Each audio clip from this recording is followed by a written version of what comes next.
What a welcome.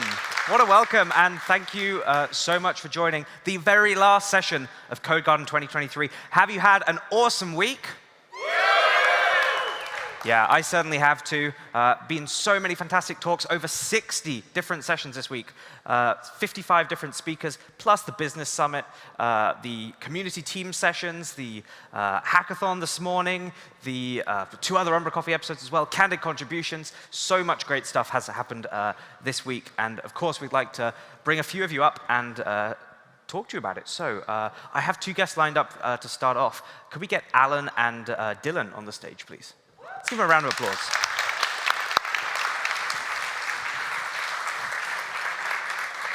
Hello.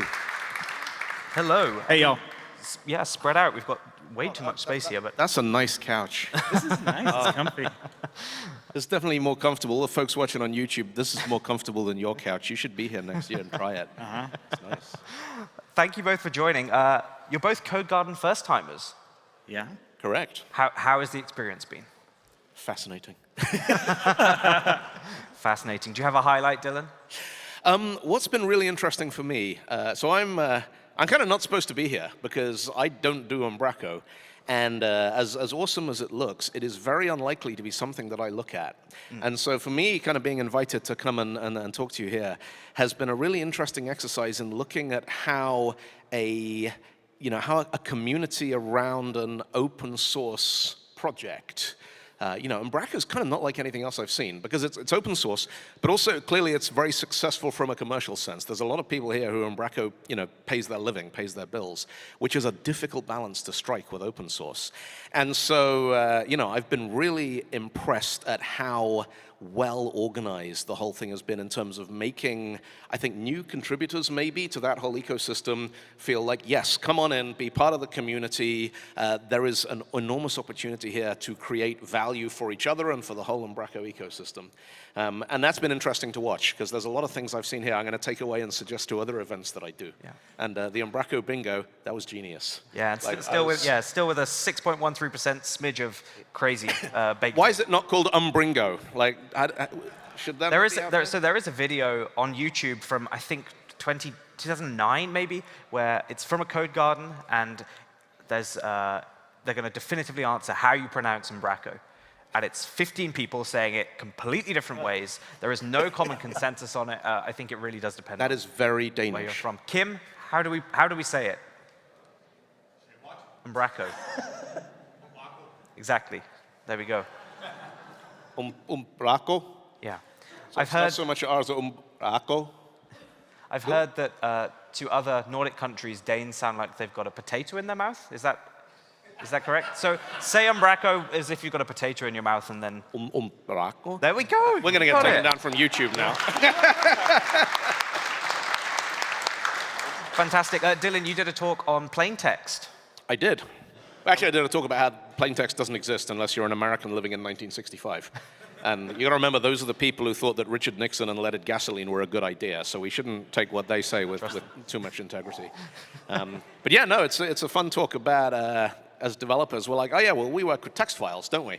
Because we tell all of our customers, oh no, you need special, binary formats, and you separate your content in your presentation. And then we go back to work and we're like, no, tabs, not spaces. It's got to look right in the text file. Practice what you preach, maybe. But and yeah, no, it was a nice opportunity to riff through a whole bunch of stuff around why plain text does not actually exist, because we have, as technology, the World Wide Web, email have spread internationally and crossed all these boundaries about different alphabets and cultures and languages. And, it's Northern Europe, the Nordics is interesting because ASCII is kind of almost good enough. Like the Danish alphabet has 29 letters, and the first 26 are the same as the Latin alphabet, which is used in English. And then there's just these extra ones on the end, and if you don't have them on your keyboard, you can kind of and people can kind of figure out what that means. And so there's this sort of slow continuum until you get to places that use, Cyrillic or the Chinese, Japanese, Korean, Arabic, where they're like, no, ASCII, we don't even get out of bed for that. That does nothing for us. Yeah. And it's fascinating looking at how much of the technology we take for granted actually starts to break down when you have to deliver technology that's accessible to people who don't share your linguistic and cultural background. And yeah, it was a good crowd, a lot of interesting conversations afterwards, and a lot of fun. So thank you for having me. Super interesting. Well, thank you for speaking. I will say I thought of you this morning because I was reading an email and all of the apostrophes in the email had been replaced by 4 or 5 different characters, and I was like, oh my gosh, this is it. Oh, that's clever. There's only 6 or 7 different reasons why that might have happened. Amazing. Alan, it's your first Codegarden, as we said, and your first umbraCo event, because you were not working for umbraCo before the US Summit. That's right, yeah, I started right after it. Yeah, fantastic. Well, it's lovely to have you here. It's not your first time in Denmark. I know you've been a couple of times with HQ already, but how's your first Codegarden experience been? Oh my God, it's been amazing. Like, so, you know, I've worked for the company for about 6 months now, and probably just about any time I talk to anybody, they always talk about Codegarden, and they're like, have you been to Codegarden? You gotta go to Codegarden. There's nothing like it. And so Codegarden was really hyped up for me. And it has completely like blown all of that away this year. It's been such an amazing, like magical experience. Like I understand now, like I totally see it. I see why the community is so vibrant and why everybody just loves each other so much. Yeah. And it's really cool because like I get to see everybody, like I love connecting people, right? That's what I love to do. And when I see people who live all over the world and maybe y'all see each other online and you know each other's avatars or you know each other's like GitHub handles and you chat in Discord and stuff. But then when you see each other in real life, it's like this wonderful moment. It's almost like a family reunion and it's so cool to see that. Yeah. Yeah. Yeah, it's definitely like a family. I've heard that described a couple of times over the past week. Do you have a favorite talk that you attended, or a favorite session, or favorite key takeaway? Yeah, oh my God, there's so many. Like I've attended a bunch of talks. I will say, so Dylan's was one of my favorites just because it was really relatable to me because I recently dealt with a, I think it's called Moji baking issue with some JSON, and I was like, I've been through this and I hated it. So it was such a great talk to hear because it was so relatable. Jason, if anybody saw Jason's talk on the brilliance of not being brilliant, it was fantastic. I've also heard excellent things about Jason's talk. Yeah. So. But there's so many, like it's hard to pick just one. And for me, like I just love hearing people talk about technology and how technology and our humanity are kind of like I don't know, embedded in each other almost. Yeah. That's fantastic. Well, I'm glad you both enjoyed your week. Hopefully we see you back at we'll obviously see Alan again, but Dylan, hopefully we see you back at Codegarden or umbraCo events soon. Yeah, well, I'm sure we'll have you. Let's give our 2 guests a round of applause. Thank you. Thanks. All right. So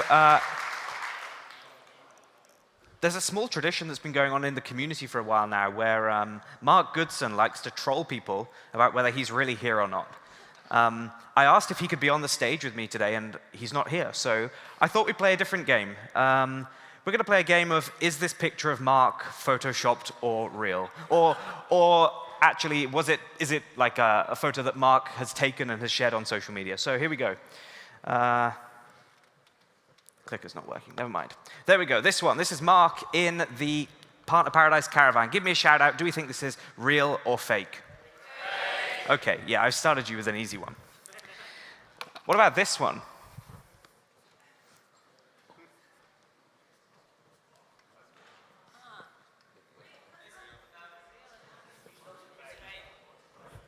Mark didn't take this picture. This is a very old picture. This has Morton in an image here. This is not a current picture. This one, oh, we can't see because of the gingerbread people. What do we think? Yeah, that is fake. Very good.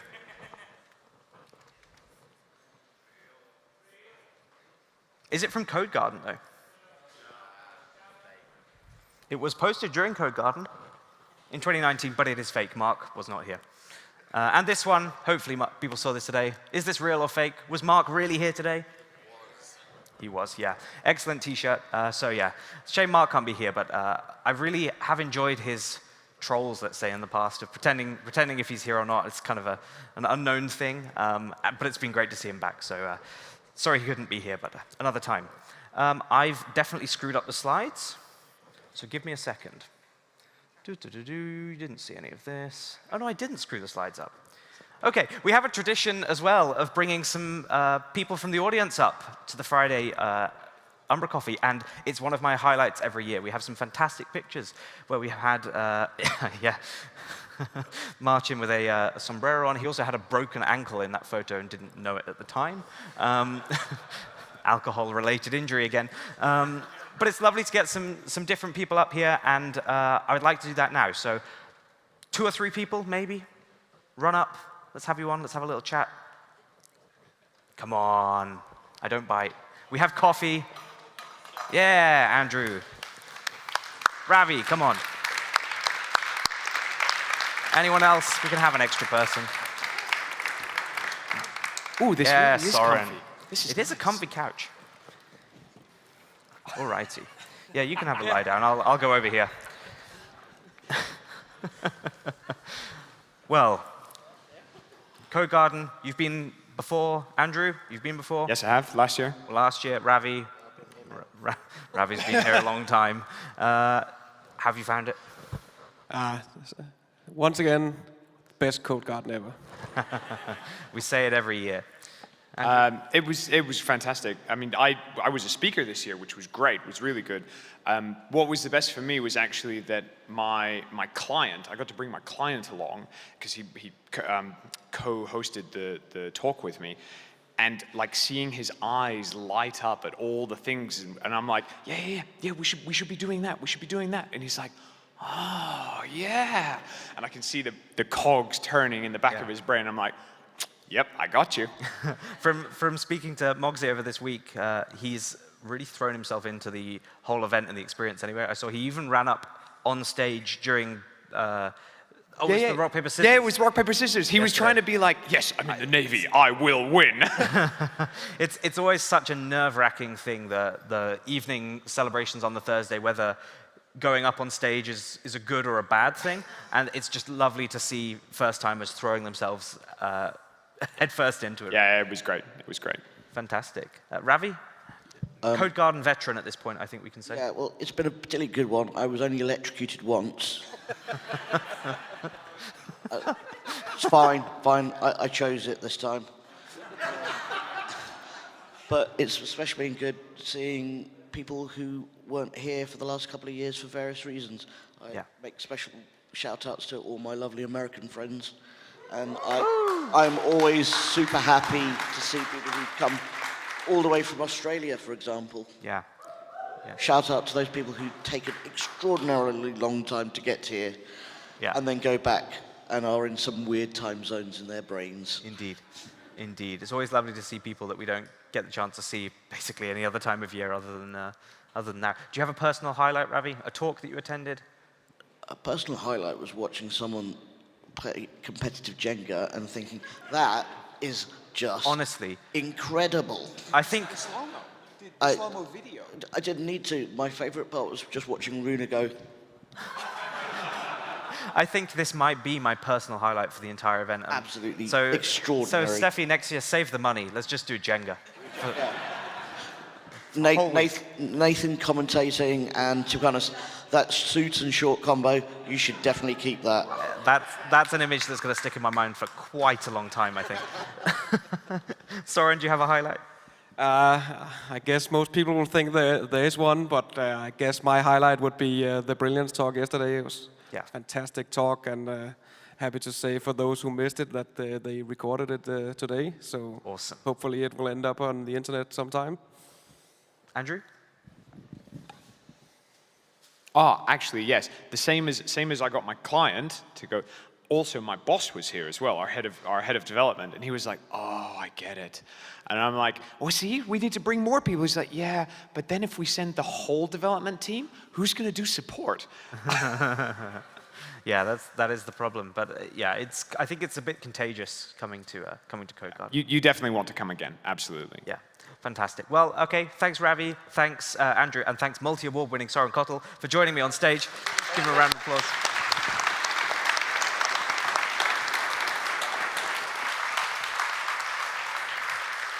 Okay, so we've done a lot of celebrating personal successes here, but I think it's a massive testament to the insane amount of work that's gone into putting this event on. It's been so slick. I think the slickest Codegarden experience I've ever had, at least. So let's welcome the entire events team up onto the stage. Give them a huge round of applause.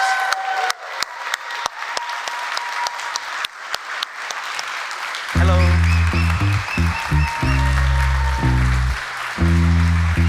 Have a seat. Yeah, we'll move that out of the way.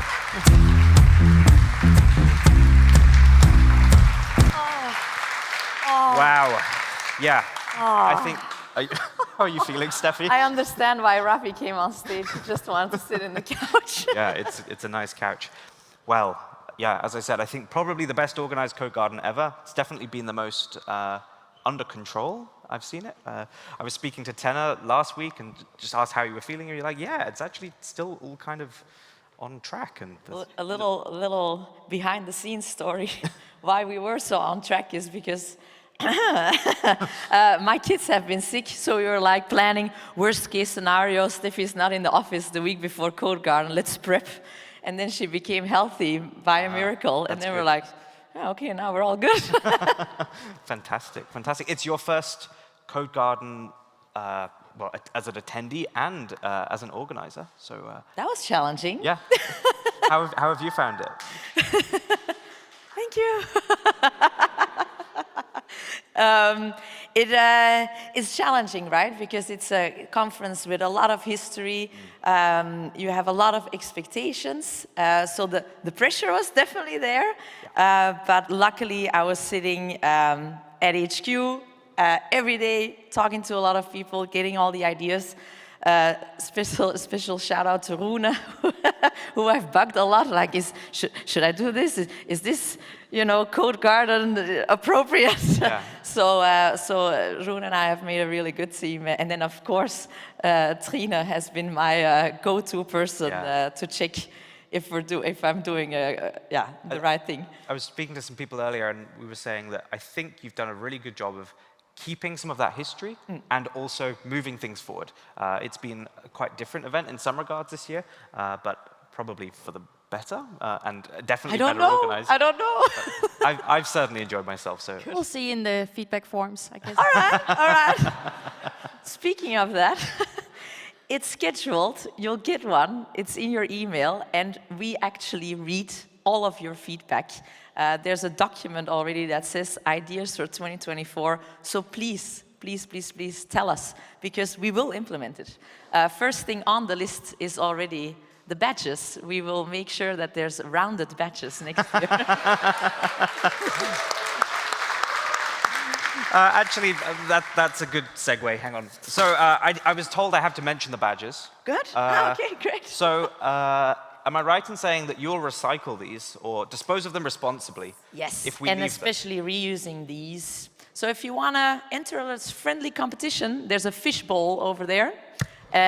Drop it in there drop the whole thing in there when you leave, and then I will pick a winner, and I will email you with a discount code for next year. Yeah, I heard 50% off. Yeah, is that right? Exactly. Wow, that's a big prize. So yeah, make sure we're doing something good for the planet, and you're not just going to leave this hanging up in your office at home like thousands of other conference lanyards you've been to. Put it in the fishbowl, potentially win a prize, and yeah, it's a great initiative. So that's cool. Tenna, do you have a personal highlight of the event? It's your first Codegarden as well. How have you found it? It was so amazing. We have heard a lot of great stories from here, and there was definitely high expectations, and you broke them all. It was so good, and people are just so welcoming. I've only been in umbraCo for 4 months, and getting this welcome is just amazing. Thank you so much. Thank you. We can go down the line and do more highlights. Yeah, so I think I agree with Tenna, but for me it's also been meeting the people, the community around here, feeling the friendliness, having people come up and just talk to us, and yeah. So, and I've also only been here for 4 months, so yeah. We were a lot of newbies at the team this year. Yes, we were. Trine, I think this is the most relaxed I've seen you at a Codegarden in quite a long time. It's funny you mention it, because a lot of people have told me this year, Trine, you look so relaxed.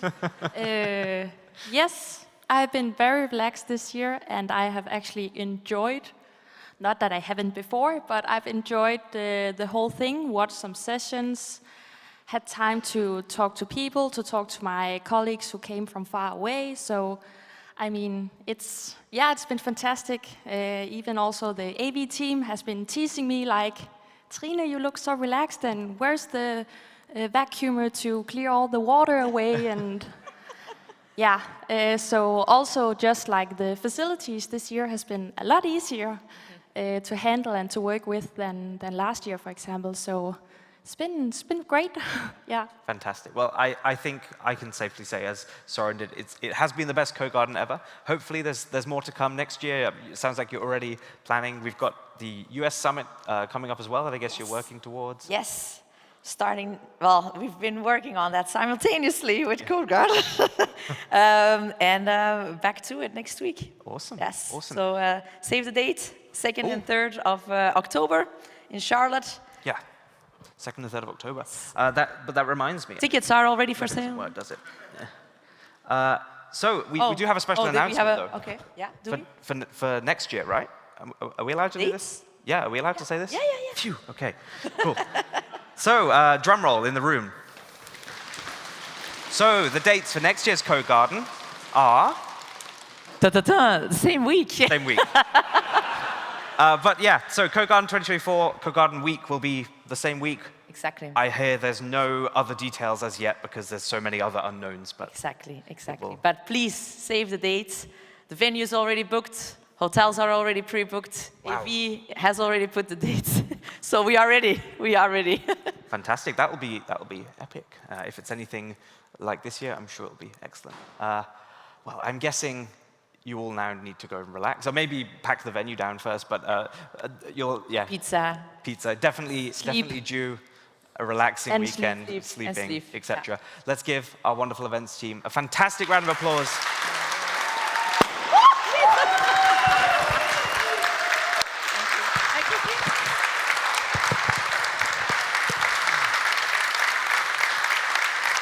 And with that, Codegarden for 2023 draws to a close.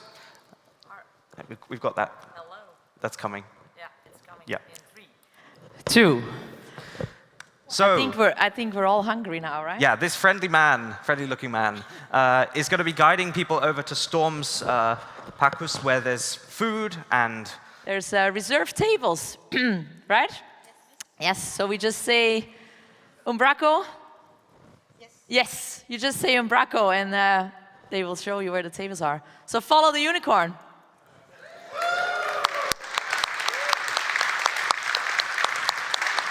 And yeah, we'll see you next year.